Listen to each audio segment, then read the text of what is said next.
Kasi nga buhat sa kapel. Anang sign. Katong Christmas, contest sa costume. Naghimo. Yun. Hindi makapwede nga kuhan. Diba? Ato na yung pitasan niya pinakuhan ko. Pinakuha ka heart. Pinakuha ka heart. Basin ka na yun sa kanang mga parokya ni Aisa ang akong ang akong because ko just ang mga guys sa mga hanap ng girlfriend i-message lang ako sige i-message sige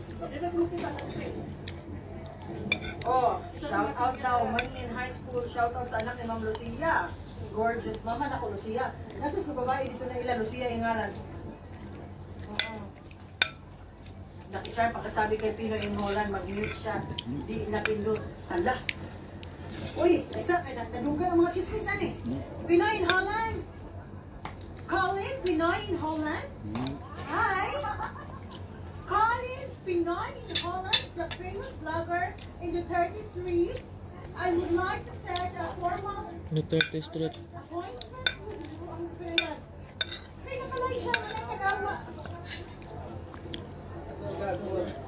Pinoy in Holland. Sige, Ma'am Sarah Duterte. Sarah Duterte. Where are you from, Ma'am? Here. Wow, mga the richest part of city in the world. Dagi ka? City of the world daw. Dapat ito nag-pictorial sa doon sa mga villages sa Christmas. Ang ganda ng exhibit sa Christmas doon. Promise. I like it. Sa Luxembourg. Sige, nakakana ang ganda ng city. Lahat ng inch, every inch ng city niyo may picture ko doon. Promise. At saka libre na pa, di ba? Transportation. Tapos kapasay ka ng transportation. May ano na, bayad na.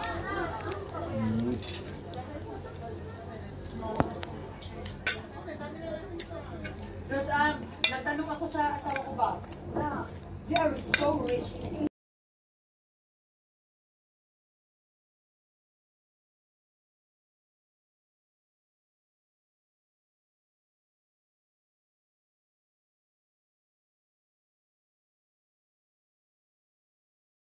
Kinilaw. Kinilaw ka. Tamigil. Ginamit na.